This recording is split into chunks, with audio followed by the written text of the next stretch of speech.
അസ്സലാമലൈക്കും. ഹീറായെന്ന മലയുടെ മുകളിൽ നബിയാർ ചെന്നേ. മുത്ത് നബിയുടെ ഓമന പുത്രി ഫാത്തിമത്ത് സുഹ്റ. മുത്ത് അലിയുടെ ഉത്തമ മനവി ഫാത്തിമത്ത് സുഹ്റ.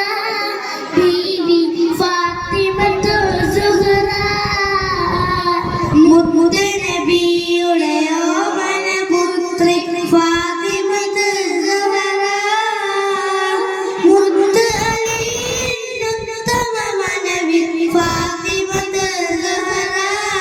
ബീവി ഫാത്തിമത്ത് സുഹ്റ. നാളെ സ്വർഗ്ഗ പൂങ്കാവനത്തിൽ നാരികൾ ഊറുന്നീകളമൊത്ത്. നാളെ സ്വർഗ്ഗ പൂങ്കാവനത്തിൽ നാരികൾ ഊറുന്നീകളമൊത്ത്. നല്ല നശീദകൾ ചൊല്ലി രസിക്കും ഫാത്തിമത്ത് സുഹ്റ. ബീവി ഫാത്തിമത്ത്